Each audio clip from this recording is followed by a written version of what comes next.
नमस्कार, मैं हूं Mamta Verma. DAV e learning classes में आपका हार्दिक स्वागत है।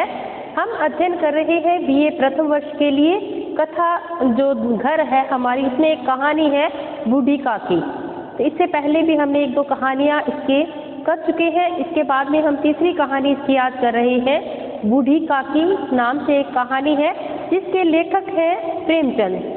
प्रेमचंद अपने आप में एक अद्भुत प्रतिभा के धनी हैं। ये लेखक है जो इन्होंने, ऐसा माना जाता है कि इन्होंने 300 कहानियां लिखी हैं, लेकिन तत्कालीन जो शोध है इनसे भी अधिक, 300 से अधिक भी इनकी कहानियां मिली हैं।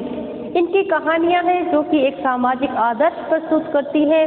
इनकी कुछ कहानियां आदर्शवाद से संबंधित है, कुछ सामाजिक समस्या से, और कुछ इनकी कहानियां सामाजिक आदर्श भी प्रस्तुत करती हैं।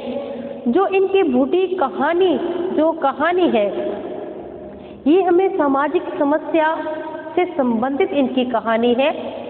इसमें क्या दिखाया जाता है कि एक बुजुर्ग औरत है, वृद्धा औरत है। ऐसा कहा जाता है कि जैसे जैसे व्यक्ति वृद्ध होता जाता है उसकी जो ज्ञानेंद्रियां हैं वो पुनः एक शिशु का रूप धारण करने लग जाता है। जैसे जैसे आयु 60-70 के बाद में बढ़ती है वो पुनः एक बच्चे का रूप धारण कर लेता है, वो वृद्ध जो है।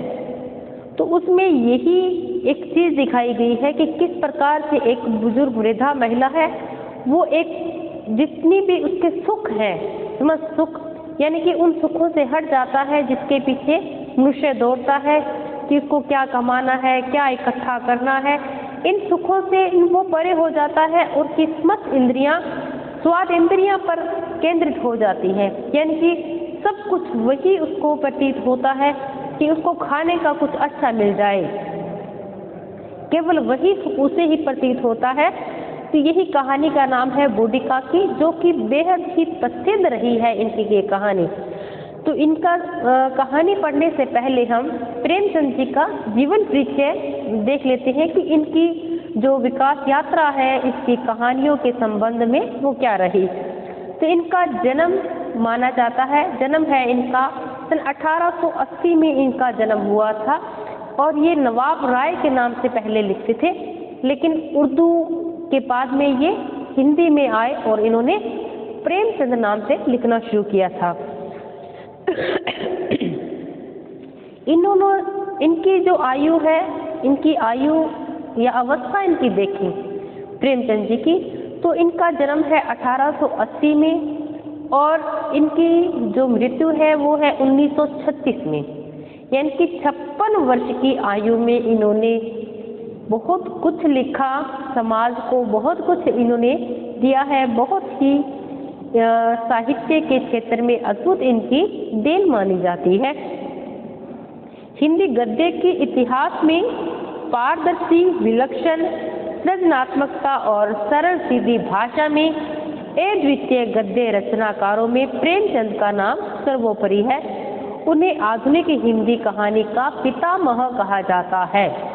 आधुनिक हिंदी कहानी का पितामह किसे कहेंगे? प्रेमचंद जी को। वे पहले उर्दू में नवाब राय के नाम से लिखते थे, लेकिन उनका मूल नाम क्या था? धनपत राय इनका मूल नाम है।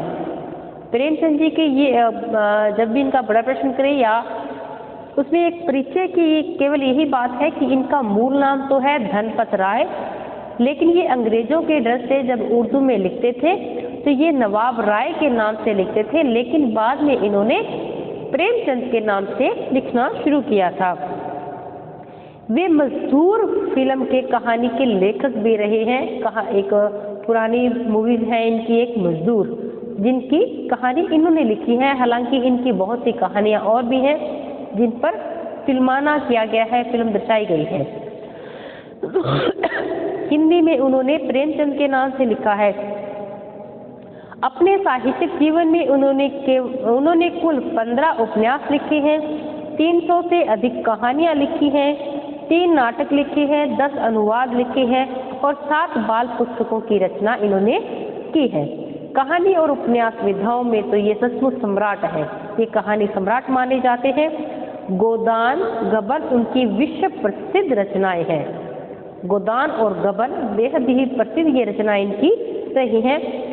उनके लिखे के बारे में आलोचकों का कहना है उत्तर भारत के किसान के जीवन का वे कोना कोना झांक कर आए हैं कि इन्होंने जो कहानी के अपने पात्र बनाए वो सामान्य और मध्यम वर्गीय परिवारों को बनाए हैं।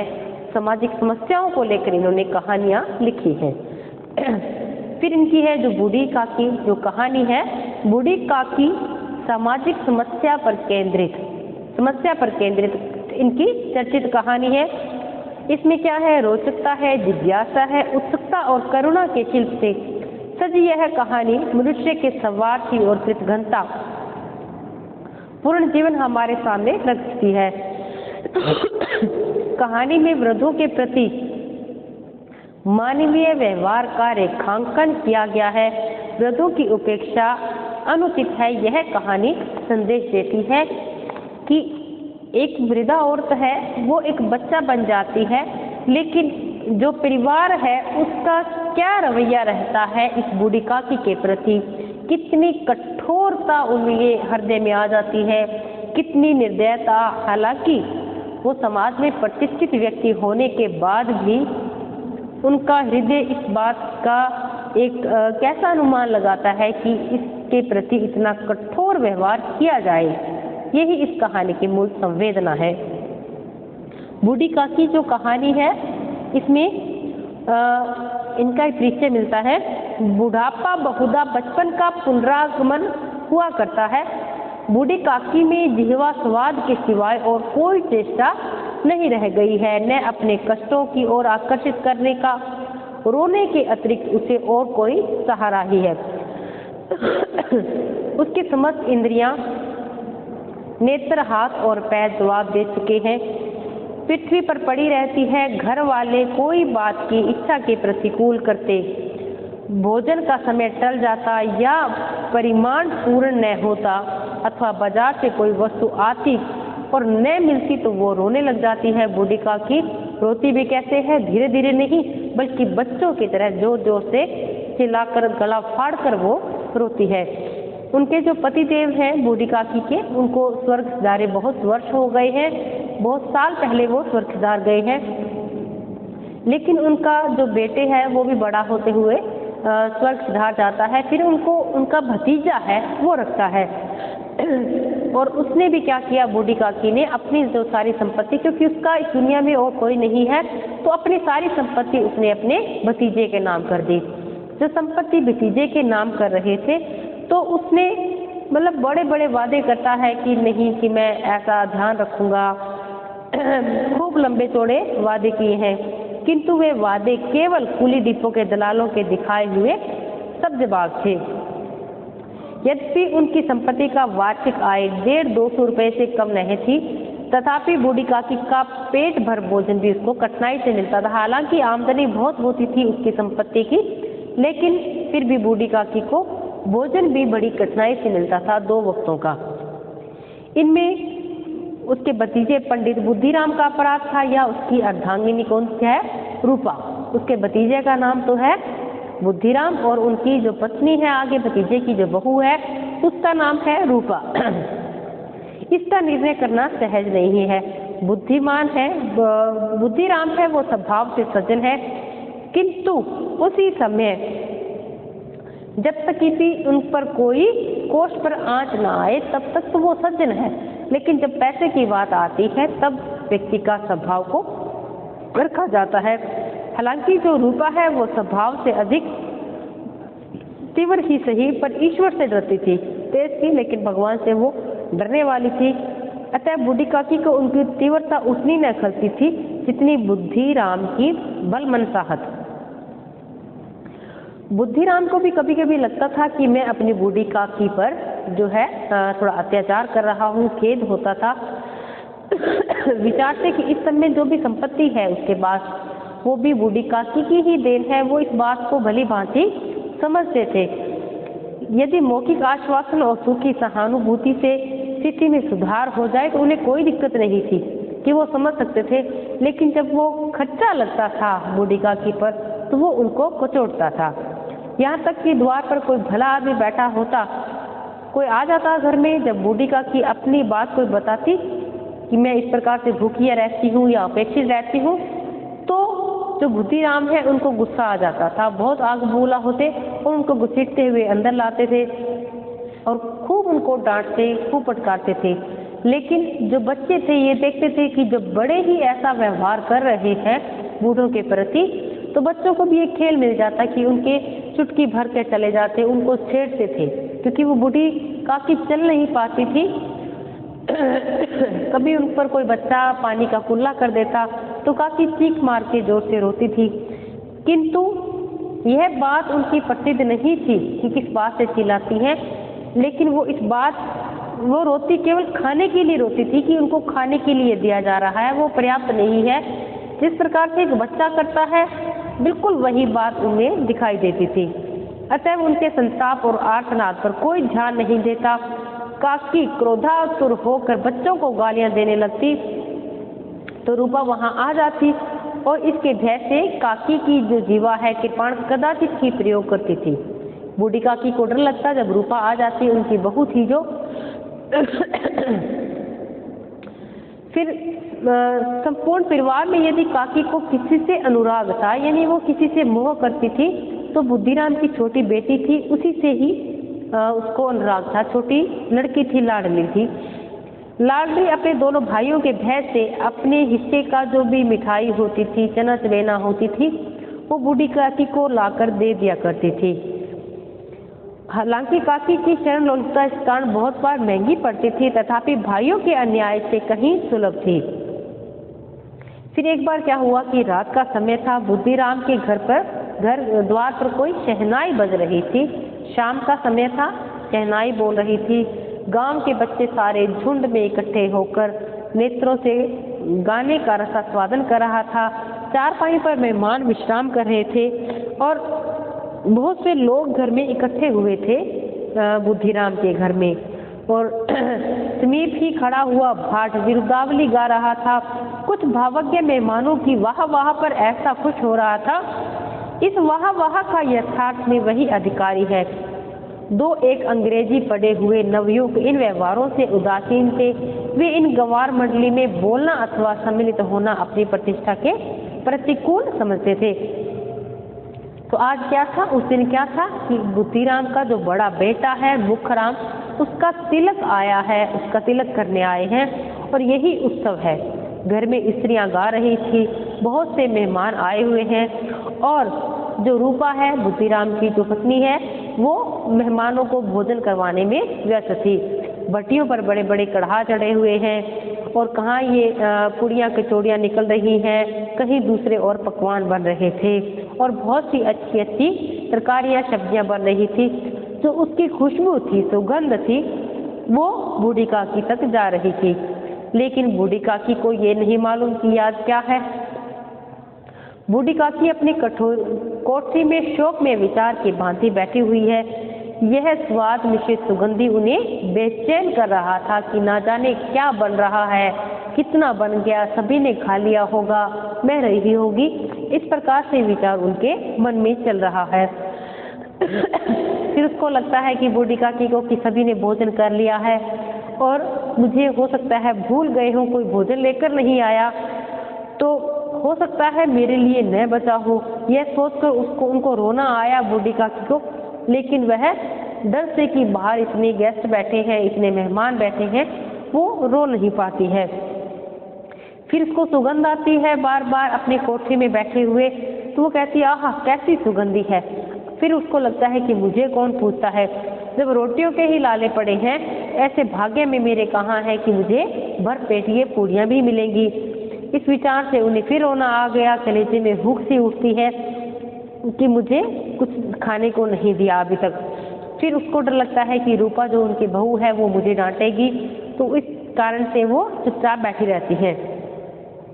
फिर थोड़ी देर तक तो काकी चुपचाप बैठी रहती है। इन विचारों से घी और मसालों की सुंदर सुंदर सुगंध उनके मुंह में आ रही है। मुंह में बार बार पानी भर आता है, लेकिन पूरियों का स्वाद स्मरण करके हृदय में उनको गुदगुदी सी होने लगती है। फिर उसको लगता है कि मैं अब किसको बुलाऊं, कि जो मेरी पोती आती है लाडली बेटी, आज वो भी नहीं आई मुझसे पोहने। दोनों छोकरे सदा किया करते हैं, आज उनका भी पता नहीं, और क्या मालूम कि क्या बन रहा है, उसको अभी भी इस बात में समझ नहीं आ रही। लेकिन फिर क्या होता है कि उसके बूढ़ी काकी की इतनी अधिक खुशबू आती है तो उसके सामने पूरियों की तस्वीर है वो नाचने लगती है। उसको लगता है कि खूब लाल लाल बड़ी बड़ी फूली हुई नरम नरम पूरियां बनी होंगी, तो रूपा ने अच्छी तरह से भोजन किया होगा। कचौड़ियों में अजवाइन और इलायची की खुशबू आ रही होगी, पूड़ियाँ छन छन कर तैयार होती होंगी। इस प्रकार से उसको लगता है कि सारे सूंघ सकते हैं। निर्णय करके बूढ़ी काकी अगड़ू बैठकर हाथों के बल सरकती हुई बड़ी कठिनाई से चौखट तक आती है, धीरे धीरे रेंगती हुई वो कड़ाहा जो होता है जहाँ पे पूड़ियाँ बन रही हैं वहाँ पर आकर बैठ जाती है।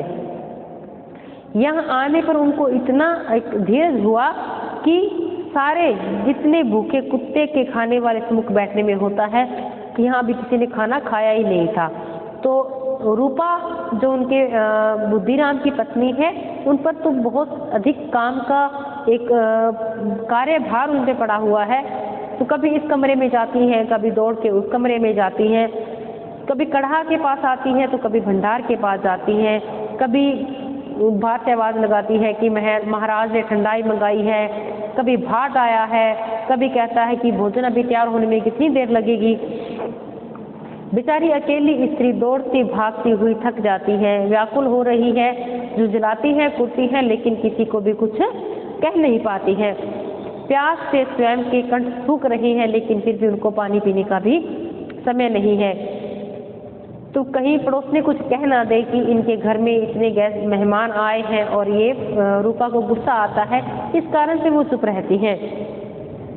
फिर लेकिन उन्होंने देखा कि बूढ़ी काकी जब कढ़ा के पास बैठी है तो वो उनको बहुत ही गुस्सा आता है रूपा को, कि वो भूल जाती हैं कि इतने लोग बैठे हैं, इनको मैं क्या कहूँ। अपने क्रोध पर उनका कंट्रोल ही नहीं कर पाती।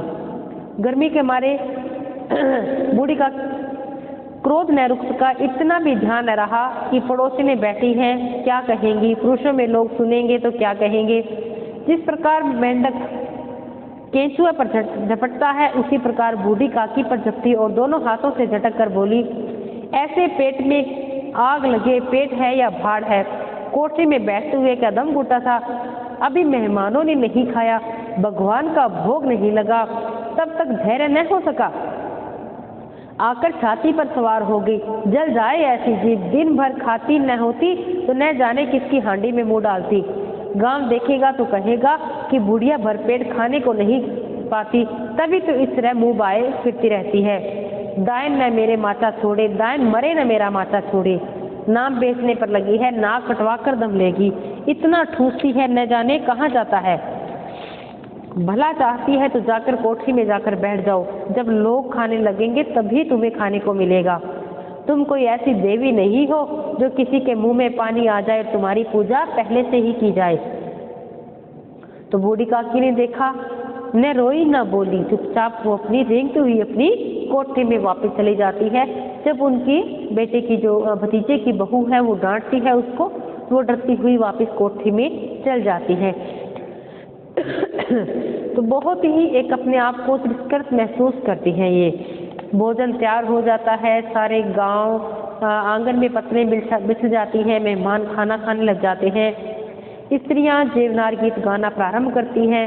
मेहमानों के नाई और सेवकगण भी उसी मंडली के साथ किंतु कुछ हटकर भोजन करने बैठे थे, परंतु सभ्यानुसार जब तक सब के सब खा न सके कोई उठ न सकता था। दो एक मेहमान जो कुछ पढ़े लिखे थे, सेवकों के दीर्घाहार पर झुंझला रहे थे, वे इस बंधन को व्यर्थ वैश्य की बातें समझते थे। बूढ़ी काकी कोठरी में जाकर पश्चाताप कर रही थी, उसको लगता था कि मैं पहले ही चली गई, कहाँ से कहाँ गई। उन्हें रूपा पर क्रोध नहीं था, क्रोध किस पर आ रहा था, अपनी जल्दबाजी पर क्रोध आ रहा था बूढ़ी काकी को कि मैं ही चली गई। सच ही तो है, जब मेहमान लोग भोजन न कर चुकेंगे घर वाले कैसे खाएंगे। मुझसे इतनी देर ही नहीं रहा गया, सबके सामने पानी उतर गया, जब तक कोई बुलाने नहीं आता मैं भी नहीं जाऊंगी। इस बात कर जो बूढ़ी काकी है वो खुद भी क्रोध करती है कि अब मुझे जब बुलाने आएंगे मैं तभी वहाँ जाऊंगी और ही तभी वहाँ भोजन करूंगी। मन ही मन में इसी विचार पर वह बुलाने की प्रतीक्षा करने लगी, परंतु घी की रुचिकर सुभाष उसकी धैर्य की परीक्षक प्रतीत हो रही थी। उन्हें एक एक पल एक एक युग के समान मालूम होता। अब पतलें बिछ गई होंगी, मेहमान आ गए होंगे, खाना खा रहे होंगे, लोग हाथ पैर धो रहे होंगे, नाई पानी दे रहा होगा। मालूम होता है कि लोग खाने को बैठ गए हैं, जेवनार गाया जा रहा है। यह विचार कर वह मन बहलाने के लिए लेट गई। धीरे धीरे एक गीत भी गुनगुनाने लग गई।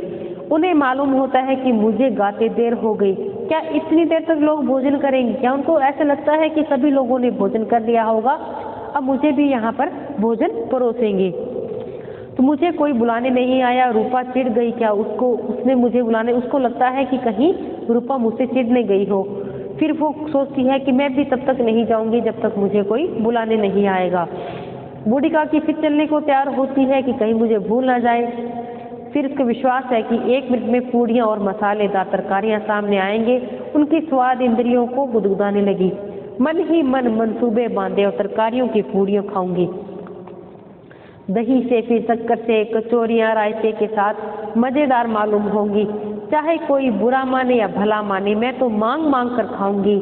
यही न लोग कहेंगे, इन्हें विचार नहीं। कहाँ करे, इतने दिन पूड़ियाँ मिल रही है तो मुंह तो जूठा करके थोड़े उठूंगी कि मैं तो भरपेट खाऊंगी। फिर वो उड़क बैठकर हाथों के बल सरकती हुई आंगन में जाती है, परंतु दुर्भाग्य से वह क्या देखती है कि अभिलाषा ने पुराने स्वभाव के अनुसार समय की मिथ्या कल्पना की थी। मेहमान तो अभी मंडली में बैठे हुए हैं, कोई उंगलियां चाट रहा है, कोई तिरछे नेत्रों से देखता है कि लोग तभी खा रहे हैं। नहीं, इस बात की चिंता में नहीं था कि पत्तल पर पूड़ियाँ छूटी जाती हैं, किस तरह इनके भीतर रख लेता है। कोई दही खाकर जीभ फटकारता है तो कहीं दोना मांगते संकोच करता है। वो आंगन में जा पहुंची। एक आदमी ने कहा कि अरे ये बुढ़िया कौन है, ये कहाँ से आ गई, देखो किसी को छू न ले। फिर पंडित जो बुद्धिराम है काकी को देखते ही वो क्रोध से तिलमिला जाते हैं। पूड़ियों का थाल लिए खड़े थे, थाल को जमीन पर पटक दिया और जिस प्रकार एक निर्दयी महाजन अपने किसी बेईमान और भगोड़े कर्जदार को देखते ही झपटकर उस पे टेंटुआ पकड़ लेता है, उसी तरह लपक कर उन्होंने काकी के दोनों हाथ पकड़ते हुए घसीट कर लाते हुए अंधेरी कोठरी में दम से पटक दिया। आशा रूपी वाटिका की ग्लू के झोंपे में नष्ट विनष्ट हो गई। फिर क्या है कि भोजन, मेहमान है वो भोजन कर लेते हैं, घर वालों ने भी भोजन कर लिया, सारे भोजन कर लेते हैं, लेकिन किसी ने भी बूढ़ी काकी को नहीं पूछा। बुद्धिराम और जो रूपा है उनको गुस्सा आता है, उनकी निर्लजता जो वो बूढ़ी काकी आई उनके कारण उनका तिरस्कार हुआ था, इस बात का बदला लेने के लिए सोचते हैं कि इनको दंड देने का निश्चय कर लेते हैं। और उनके बुढ़ापे पर, दीनता पर, हतज्ञान पर किसी को करुणा नहीं आई। अकेली लाडली उनके लिए उड़ रही थी, लेकिन उनको भोजन नहीं दिया जाता। बूढ़ी काकी को, लाडली को काकी से अत्यंत प्रेम है, बेचारी भोली बाली है, लेकिन उसको लगता है कि क्या थोड़ी सी पूड़ियों को दे देते तो क्या हो जाता कि इतने मेहमान यहाँ खाना खा कर गए हैं, इतना छोड़ कर दे गए हैं। लेकिन माँ बाप के डर के भय से वो उनको भी बूढ़ी काकी को खाना नहीं देती, वो बूढ़ी काकी भूखे ही रहती हैं। फिर रात को वो सब सो जाते हैं, खाना खाकर सो जाते हैं। तब एक रात के लगभग 11 बज जाते हैं, सभी सो जाते हैं। वो जो लाडली बेटी है वो अपनी माँ के पास सोई है, रूपा के पास। वो धीरे से उठती है तो अपने हिस्से का जो कुछ पूड़ियाँ वो बचा कर रखती है और बूढ़ी काकी के पास ले जाती है। जब उनको विश्वास हो जाता है कि उसकी माँ सोई है तो मतलब उनके पास ले जाती है खाना। बूढ़ी काकी को इतना याद आता है बार बार कि मुझे कैसे हाथ घसीट कर अंदर लाया गया था। बार बार पैर उनके सोचती हैं, लेकिन वो आप मूर्छा हो जाती है। जो बूढ़ी काकी है बार बार बेहोश हो जाती है। फिर वो आती है, बच्ची उनको खाना देती है। फिर वो खाना खाती है फिर वो सहसा उनके कानों में आवाज़ आती है बूढ़ी काकी की कि काकी उठो, मैं आपके लिए पूड़ियाँ लाई हूँ। तो काकी ने उठकर लाडली की बोली पहचानी, झटपट से उठ बैठती है, दोनों हाथों से लाडली का टटोला उसे गोद में बैठा लिया। लाडली ने पूड़ियाँ निकाल कर दे दी। तो तुम्हारी अम्मा ने दी है? बूढ़ी पूछती है। तो नहीं, मेरे हिस्से की है। काकी पूड़ियों पर टूट पड़ी और 5 मिनट में सारी पिटारी खाली कर दी, यानी कि सारी पूड़ियाँ वो खा गई। बहुत भूख लगी थी उनको। लाडली पूछती है कि काकी पेट भर गया क्या? थोड़ी सी वर्षा ठंडक के स्थान पर थोड़ी गर्मी और पैदा कर दी। उसी भांति थोड़ी पूड़ियों ने काकी की क्षुधा और इच्छा को और अधिक उत्तेजित कर दिया कि बहुत अच्छी पूड़ियाँ बनी है। नहीं बेटी, जाकर अम्मा से और मांग लाओ, कहती है। फिर लाडली बेटी कहती कि अगर मैं अम्मा को जगाऊंगी तो वो मुझे डांटेंगी, जाऊंगी तो मारेंगी, अब मैं क्या करूं? फिर काकी ने पिटारी को फिर खरोला, उसमें थोड़ा खुरचन बची थी, उसमें निकाल कर खा गई। बार बार होठों को चाटती है और चटकारे लेती है। फिर हृदय में सोच रहा है पूड़ियाँ कैसे खाऊं। संतोष सेतु जब टूट जाता है तब इच्छा का बहाव अपरिमित हो जाता है। तो बूढ़ी काकी कहती है उस लाडली बेटी को कि जहाँ पर भोजन किया था लोगों ने, बेटा मुझे वहाँ ले चल। वो ले चलती है वहाँ पर। लाडली उसका अर्थ नहीं समझ पाती कि क्यों कह रही है कि मुझे वहाँ पर ले चलो। फिर वहाँ देखती है कि जो जूठे पत्तलों में जो लोग छोड़ देते हैं जो भोजन, वो भोजन बूढ़ी काकी उसको खाने लगती है, उठा उठा के कि ऐसे छोड़ दिया। वो भूल जाती है कि ये जूठा है, मुझे नहीं खाना चाहिए। फिर इधर जैसे वो जूठा भोजन कर रही हैं, जूठे बर्तनों में से उठा उठा कर बूढ़ी काकी खा रही हैं, तभी अचानक रूपा की आंख खुल जाती है। उसे मालूम होता है कि लाडली मेरे पास नहीं है। वह चौंक कर चारपाई के पास देखती है लेकिन कहीं नहीं मिलती है। तो देखती है कि लाडली जूठे पत्तलों के पास चुपचाप खड़ी है और बूढ़ी काकी पत्तलों से पूड़ियों के टुकड़े उठा उठा कर खा रही है। फिर जो रूपा है वो सन्न रह जाती है कि ये मुझसे क्या हो रहा है, कि जिनकी संपत्ति की आज मैं बैठी हूँ, जिनकी बदौलत ये सब कुछ मेरे पास है, और आज उसका ये रूप कि वो जूठा भोजन कर रही है। उसको बहुत ही एक घृणा होती है अपने इस कार्य पर। पूड़ियों के कुछ ग्रासों के लिए उसकी चचेरी सास ऐसा पतित और निकृष्ट कर्म कर रही है। यह वह दृश्य था जिसे देखकर देखने वालों के हृदय कांप उठते हैं। ऐसा प्रतीत होता है मानो जमीन रुक गई हो, आसमान चक्कर खा रहा है, संसार पर कोई आपत्ति आने वाली हो। रूपा का क्रोध, लेकिन इस समय रूपा को क्रोध नहीं आता। शोक के मुख क्रोध नहीं, करुणा और भय से उनकी आंखें भर आती हैं। इस अधर्म का पाप का भागी कौन होगा? इस धर्म का दंड मुझे मत दो हे भगवान, नहीं तो मेरा सत्यानाश हो जाएगा। कि एक घर में बुजुर्ग औरत जो कि जूठे पत्तलों से उठा उठा कर खाना खा रही है। रूपा को अपने किए पर बहुत ही पछतावा होता है। फिर रूपा ने दिया जलाती है, उठती है, फिर अपने भंडार को खोलती है। बहुत सारी सामग्री जो खाने की वो लाकर उनके सामने रख देती है। लगभग आधी रात बीत चुकी है। फिर वो रूपा और वो उनके जो पति हैं बुद्धिराम आते हैं, काकी से क्षमा मांगते हैं, बूढ़ी काकी से, और कहते हैं कि काकी उठो, भोजन कर लो, मुझसे आज भूल हुई है, उसका बुरा न मानना। परमात्मा से प्रार्थना कर दो कि वह मेरा अपराध क्षमा कर दे।